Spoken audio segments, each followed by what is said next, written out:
कजरौली नाम के एक गांव में लोग बड़ी ही हंसी खुशी मिलजुल कर रह रहे थे।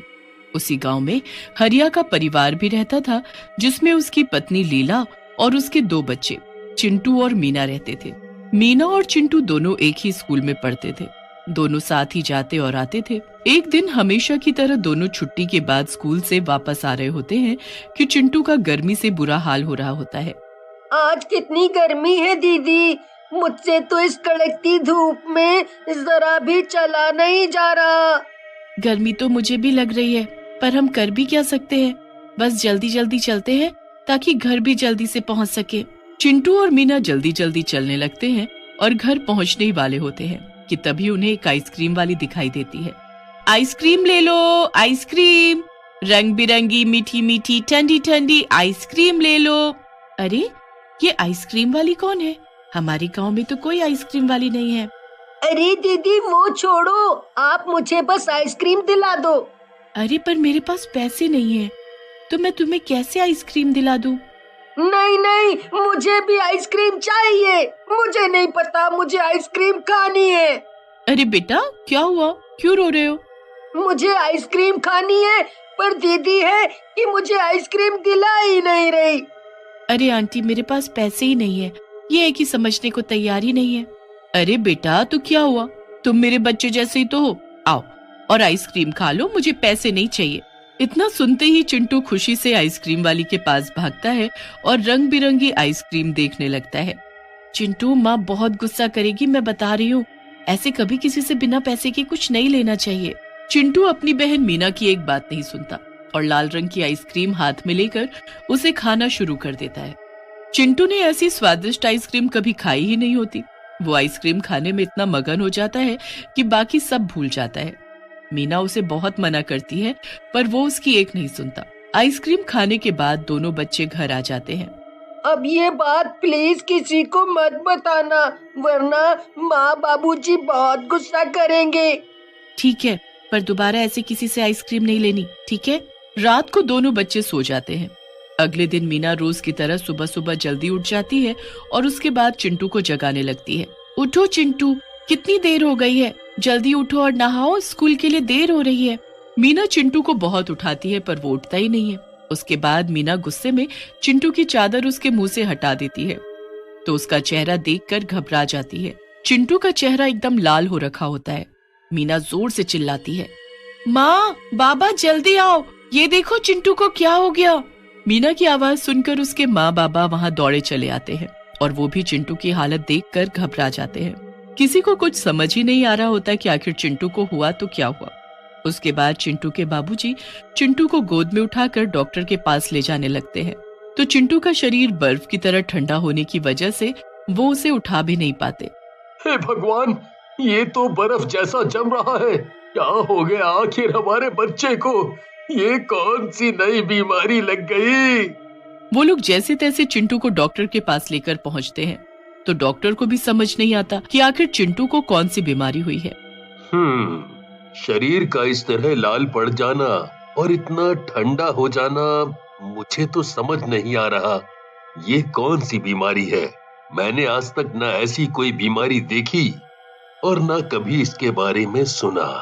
चिंटू के माँ बाबा चिंटू को घर ले आते हैं और उसकी घर में ही देखभाल करने लगते हैं। 2-4 दिन ऐसे ही निकल जाते हैं। फिर मीना अकेले ही स्कूल जाना शुरू कर देती है। स्कूल से आते वक्त उसे वही आइसक्रीम वाली आइसक्रीम बेचती दिखती है। मीना उस आइसक्रीम वाली को देखती रहती है। उस आइसक्रीम वाली के पास कुछ गरीब बच्चे खड़े होते हैं, जिनको वो उनकी पसंदीदा आइसक्रीम दे रही होती है। बताओ बेटा, तुम्हें कौन सी आइसक्रीम चाहिए? मीना जब भी छुट्टी के वक्त स्कूल से बाहर आती, तभी उसे वो आइसक्रीम वाली वहीं खड़ी दिखती। पर अजीब बात तो ये थी कि कभी वो बच्चों से आइसक्रीम के पैसे ही नहीं लेती थी। वो हमेशा ऐसे ही बच्चों को आइसक्रीम दे दिया करती थी। एक दिन की बात है, जब मीना स्कूल से घर पहुंची ही होती है कि वो देखती है उसके साथ वाले घर में रहने वाला राजू नाम का एक बच्चा बड़ी ही रंग बिरंगी आइसक्रीम खा रहा होता है। अरे वाह राजू, तेरी आइसक्रीम तो बड़ी सुंदर है।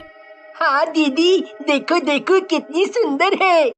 अगले दिन सुबह सुबह जब मीना सो रही होती है, तो उसे साथ वाले घर से कुछ लोगों के रोने की आवाज आती है। मीना और उसके माँ बाबा उठकर बाहर जाकर देखते हैं। वो लोग घर के अंदर जाते हैं तो वहाँ राजू बिस्तर पर पड़ा होता है।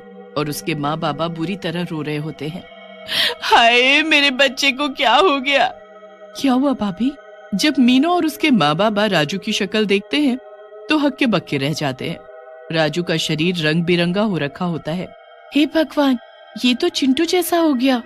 वही तो, तुम्हारा बेटा भी अभी तक ठीक नहीं हुआ कि अब मेरा राजू भी ऐसा हो जाएगा। नहीं नहीं बहन, तुम ऐसे हिम्मत मत हारो, हम कुछ करेंगे। हम अपने बच्चों की हालत ऐसी नहीं होने देंगे। सब राजू को देखने आने लगते हैं, पर मीना के दिमाग में तो उस वक्त कुछ और ही चल रहा होता है। वो अगली सुबह फटाफट स्कूल पहुंचती है और छुट्टी के बाद मीना जल्दी से स्कूल के बाहर जाकर खड़ी हो जाती है। फिर वो उस आइसक्रीम वाली पर पूरी नजर रखती है। वो औरत जैसे ही आइसक्रीम बेचकर बाग के रास्ते कहीं जाने लगती है तो मीना भी उसके पीछे पीछे जाने लगती है। काफी आगे जाने के बाद वो औरत एक झोपड़ी में जाकर घुस जाती है। उसके बाद मीना चुपके से आगे जाती है और झोपड़ी में झांक कर देखती है तो उसके होश उड़ जाते हैं। वहां वो औरत उसकी आंखों के सामने एक चुड़ैल में बदल गई होती है। कितना मजा आ रहा है बच्चों को ऐसी हालत में देखकर। हे भगवान, ये तो चुड़ैल है और इसी ने सब बच्चों को आइसक्रीम खिलाकर उनकी ऐसी हालत की है। अब क्या होगा? मुझे सब पता करना होगा, तभी मैं सब बच्चों को ठीक कर पाऊंगी। मीना वहीं खड़ी रहकर सब देखती रहती है। चुड़ैल एक जानवर को मारकर उसका खून निकालकर उसमें मंत्र पढ़ने लगती है। मंत्र पढ़ने के बाद वो खून सारी आइसक्रीम पर डाल देती है। हो गई मेरी जादुई आइसक्रीम तैयार। अब मैं कल ये आइसक्रीम बच्चों को खिलाकर उनको बर्फ का बना दूंगी। इस चुड़ैल ने सारे बच्चों को खत्म करने के लिए कितनी बुरी चाल चली है, पर मैं भी इसका जादू नष्ट करके रहूंगी। मीना जल्दी से गांव वापस जाकर सबको चुड़ैल के बारे में बता देती है। गांव वाले मीना की बात सुनकर हक्के बक्के रह जाते हैं। फिर वहीं खड़े एक पंडित जी बोलते हैं, इस चुड़ैल को हमें अमावस की रात को खत्म करना होगा। किसी और दिन इसे खत्म नहीं किया जा सकता।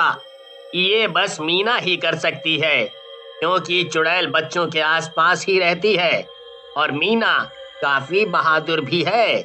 और इसे करना क्या होगा? इसे सामग्री से भरी एक हांडी को चुड़ैल के घर में रख कर आना होगा। इस हांडी में इतनी गर्मी है कि वो सारी आइसक्रीम को पिघला देगी। जैसे ही वो आइसक्रीम पिघलेगी, वैसे वैसे वो चुड़ैल भी पिघल जाएगी। बस फिर सब अमावस की रात का इंतजार करने लगते हैं। जैसे ही वो रात आती है, मीना आधी रात में वो हांडी लेकर उस चुड़ैल के घर में जाती है। मीना उस हांडी को चुड़ैल के घर में रख तो देती है, पर जैसे ही वो घर से बाहर जाने लगती है, चुड़ैल उसके सामने टकरा जाती है। मीना चुड़ैल को देखकर बहुत ज्यादा घबरा जाती है। तू यहाँ क्या कर रही है? तुझे मेरे घर का कैसे पता लगा?